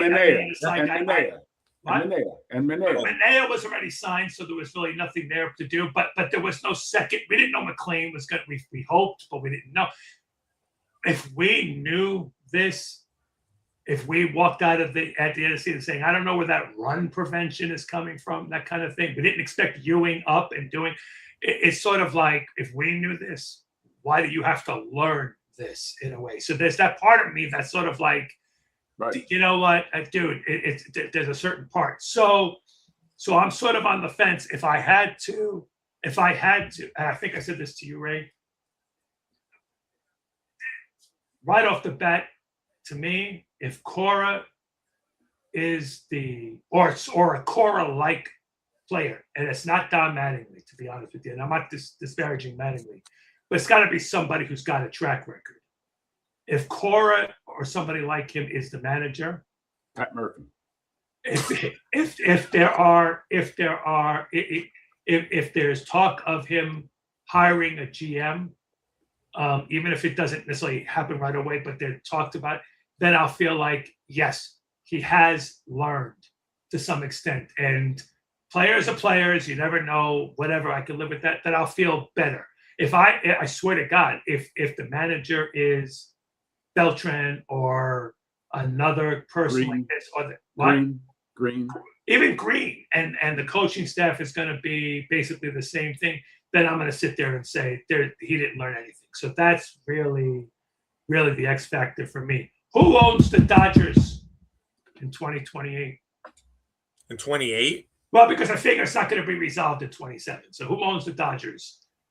Elon Musk. No, I'm just kidding. It depends. It depends. Bezos. My the Amazon Dodgers. Yeah. Well, let's put it this way. Is it the current ownership, or is this going to be a big, big deal? My answer is, who's the president in 28? Whoever that is controls the Department of Justice, and the Department of Justice is going to decide whether they want to prosecute Walter. You know? And if they back off, like it happens in other instances, that doesn't mean that California can't prosecute them. They could, I guess. But you think this is that bad? You think this is that big a deal? Yeah. I think it's going to be. It's either going to be a big cover up because of a donation to the president's campaign or whatever BS that you see happens. I think that's the way it's going to play out. It's already starting to play out. He sold the Lakers. He sold the Lakers without open bidding to Kushner's one of the Kushner sons, right? There wasn't even open bidding. He only, Then the Genie bust and said they didn't sell their share, correct? Well, the family wants to sell. The family wants to sell their piece of it. She doesn't, but it looks like she's going to get overruled. Got it. They own. I think they only own a smaller percentage. Yeah, that's correct. Yeah. Yeah. So it's not going to impact anything. Right. But still, whether or not they hold on to any of it is I think a family issue. But the reason why it's important, I think, what happens to the Dodgers is what I said earlier. What's the ripple effect of it? If they're going to have to unload the team, do they get rid of those? Do those players start to go like Ohtani to make it as profitable as possible, or do they? Not every person in the Guggenheim Group is a baseball fan and cares. They just want their money. Correct. I don't know if it's necessary, again, because it's Dodgers, like the Yankees. They are a name. But you also need players to make your franchise successful, so it keeps it. But like every time a team is sold, you wipe everybody. You wipe everybody out, so that it is the most profitable. Then that new owner comes in and builds it back up. Because the name alone will still keep you profitable. Not as profitable as if you had all these studs, but the name alone. The problem is when you look at Pete, you mentioned a few. You look at all the contracts that are when that bill comes due. Yeah, that's pretty. Now, and I don't want to get it. That's a whole different discussion as to what that looks like to the team taking this over, because that money's now on your books. That's the reason why they get rid of the money. That's the reason why they do that before they sell. That's a lot. It's Glasnow, I'll tell you, Moto, Sasaki, Diaz, on and on. Diaz, Tucker, Ohtani, Betts. It's on and on and on. Yeah, I'll tell you. I heard that, and I heard this from. I heard this somewhere. Someone that I respect said this, and I think it's true. What the Dodgers have done with this whole investigation is they've totally undermined the position that the owners, specifically Manchild, have taken with regard to how there's this inequity in baseball and they always point to the Dodgers. Look at the Dodgers. Look at the Dodgers. But now we know the Dodgers are pulling what they're pulling because they've done, well, we don't know, but they've been accused of doing things that are illegal or have hidden the ball from Major League Baseball. So now if your whole raison d'etre is the whole, hey, the Dodgers, look at them, that's why we need a salary cap, and then you find out, oh, the Dodgers are doing this, that's underhanded. Well, then how are you going to argue with a straight face the salary cap? Not that they were going to get it in the first place, it's never going to happen. I just think it undermines their argument. That's all. Well, what it shows to me is to be the Dodger, to be that $400 and something million payroll. If you don't have the money, you have to go find the money. He found it illegally, possibly, by moving that money around and all this stuff, which to me almost does make their owner's argument by saying there isn't enough money in baseball alone to do this. And look what we had to do to sort of make that money show up. That's a tough one to make. I'm not agreeing with it, but you can make it. I don't know. I don't think you can make arguments. You got the commissioner of baseball saying, "Look, we got to go commit illegal things to do this." I don't know. I don't think he's going to say that. No, I understand. I understand your point, but I don't think he's going to say that. That's right. But no, I don't think he would say it either. But what I'm saying is that if you look at it outside, you're saying, again, we go back to Cohen, who, come on, in all fairness, can write the $450 million payroll check. He can go buy the Dodgers now. He can go buy the Dodgers. Yeah, I mean, it's money that he has in his game. This isn't. He's not borrowing money to do what he wants to do, whereas these people are having to do this kind of thing.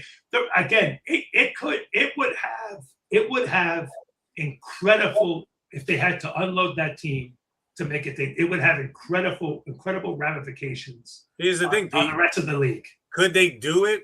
You couldn't do it until you knew what the next CBA looks like. Well, that would be, let's put it this way, Vinny. If all of a sudden the Justice Department came down, let's make the worst case scenario. Say, look, you and Manfred had to stand up and say, you gotta go. Like they did with McCord. You need to go and you gotta sell and get rid of that team.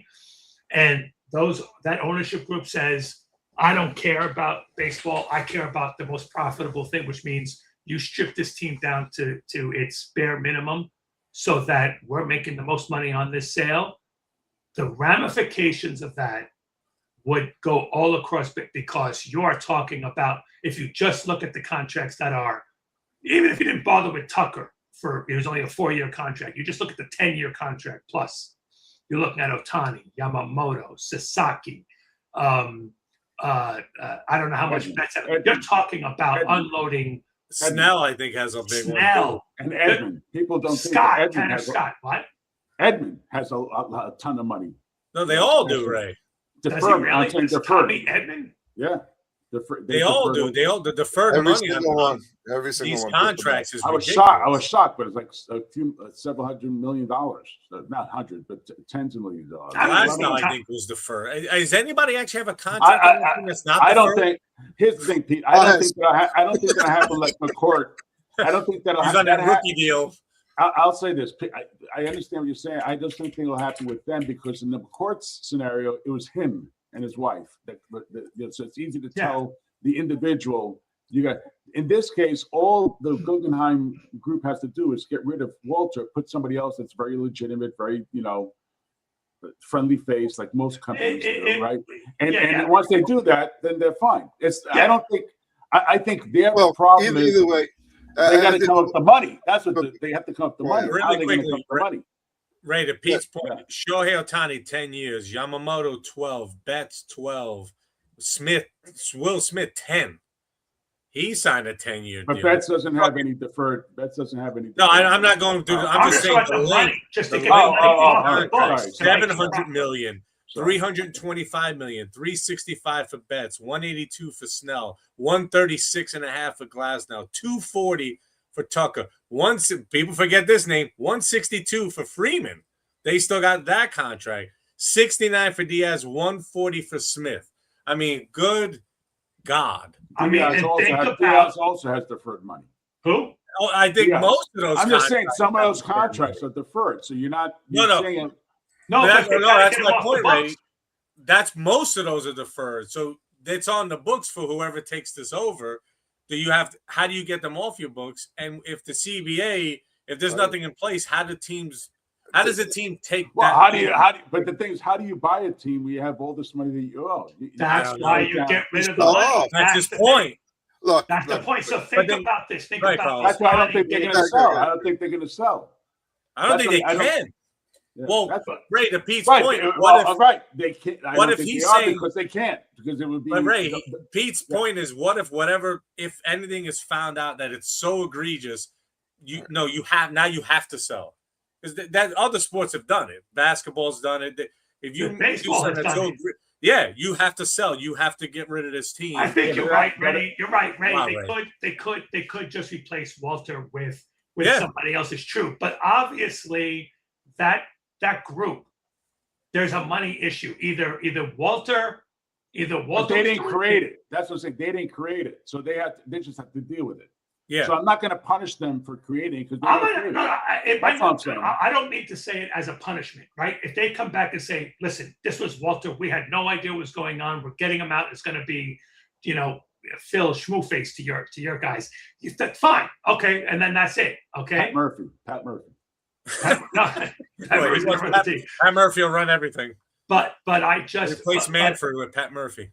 Right, but don't forget that Guggenheim group is not just there are a bunch of investors. Some of those investors are going to care, and some of the investors are just going to want their money. Right, and they might just say, "You know what? I don't need to be in this shit anymore." It could fall apart internally. Yes, if you're saying okay. And like I said, think about all the players that Vinny just mentioned now going out to other teams. It would affect all. And it's going to be who? It's going to be the Yankees going to get in on some of those guys. It'll be the Mets getting in on some of those guys. It'll be maybe the Cubs. It'll be the Red Sox. Right? It'll and. But if you have something that's not a salary cap, but is some sort of a softer, a harder cap than what they have now, it's actually going to depress. They don't have one now. No, I know. Well, they have. It'll depress salary. Look, whatever. That's a discussion. Either way, the Dodgers are going to have an effect on the CBA one way or the other. No one's happy with them. Not a single manager. Players are not happy with them. Any major decision, any game changer is going to be because what the Dodgers have done one way or the other. So I hope we wrap it up, Ray, and I pass the ball over to you. Clearly, Carlos has to go to the bathroom. I know, I've seen he's shaking over there. That's right.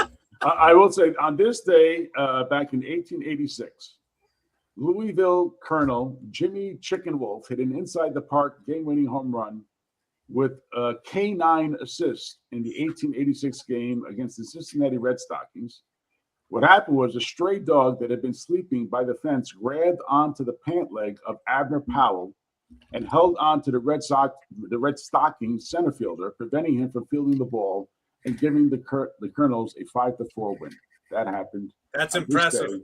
Because nowadays the ball goes under a wall and everybody stops. This guy's fighting a dog in the outfield. Okay, I do want to say this one thing. A gift from my wife, my wonderful wife, who got me that cup with the little, just that's a QR code. QR code, yeah. Good. Sorry. I will say just one of the dumbest. One of the dumbest I think this was one of the dumbest things. That's where I thought he was going. Yeah. Well, that is one of the dumbest. I wasn't even listening anymore. I was looking at Tommy Evans' salary sheet. But did you guys see the Met game a couple of maybe last week where Ewing hits the ball and it went under the padding and they threw the arm up and then Green comes out to protest or to talk. It's got to be one of the dumbest things I ever saw because the ball goes under, Ewing's at second base, and I don't even know what Green was arguing when they said because he was already on second base. He was saying that you put your hand up to stop my runner from going. You stop my runner. That's what he was saying. He stopped at second base. No. He stopped him going to third. Base, and the umpire goes like this, and Ewing then slows up. Okay, I saw it differently. I saw Ewing makes third in that play with his eyes closed. Yeah, but I saw Ewing pulling up a second before the umpire's hand went up or whatever the case may be. I don't know. All right. Well, by the way, if you put your hands up, he's telling him to stop. Talking about bad calls. Talking about bad calls, we'll finish with this real quick. Okay. That home run. I got one dumb thing to mention. Alonso hit a home run. Okay, we'll let you do that. Oh, that was so Oh, yeah. That's a home How run. is that call foul on a That's a home. replay? You would admit Right. that's a home run, right, guys? That wasn't even. Okay. I still don't know what they saw. I don't know what they Did saw. you hear what he said after the game? This I didn't know. That it had to show fair, 2 different camera angles. My question would have been, show me one that showed it foul. Yeah, Because there's no exactly. camera that showed that foul. That, Right. that was not even over the pole. It was inside Yes. Yeah. the pole. I don't know. It wasn't even close. I don't know. So, Carl, Hey, go ahead. I'll take it as Oh, a really Yankee. quick. Let's end this on August 17th, 1957. Alice Ruth. She's like the only fan that got hit with a foul ball twice in the same game from the same player. No. You're kidding. It's That's not funny. It's not funny, but yeah, it is. Well, he didn't kill him, did it? Richie Ashburn. Then it's funny. He fouled off a ball, hit her in the face, breaking her nose. Oh, her? All right, that's not funny. Her nose. Yeah, her nose. Breaking her nose, Breaking her nose. and then she stayed and got hit again. Well, no, they paused game. They were carrying on a stretcher, and then they resumed play. And he's laughing. Look at him. Look He at him. fouled off another ball and fractured her leg. Wow. You can't even get through it. You No. can't even get through it. I Disgrace. know I can't get through it. I'm sorry. You can't even get through All it. right. Well, with that, we're going to finish our podcast. It's We're good back. to be back. We're back, everybody. Yes, it's good to be back after a 2-month hiatus. And thank you for the support while I was in a Japanese cell. Guys, thank you for being there for me and taking my phone calls. Stay tuned because the football season's coming up and we have Gangrene Geezer with Vin hosting. It'll be what, a weekly, daily? Yeah, it'll be What do you- not daily. God forbid. Daily. It'll be daily. All I've right. been living with it daily. Yeah, Gangrene Geezer. Tune The in. optimism Danny- is back. Danny does a great job at doing a Jets Thank you. analysis and breakdown. Carl, no, not yet. No, No, we're Another not time. ready yet. There's all too right, we're many, not ready yet. Okay, too many lawsuits. all right, Oh gosh. all right. Well, until next time, we are the Diamond Geezers, and you are not. I can handle things. I'm smart. Not like everybody says. Like dumb, I'm smart and I want respect.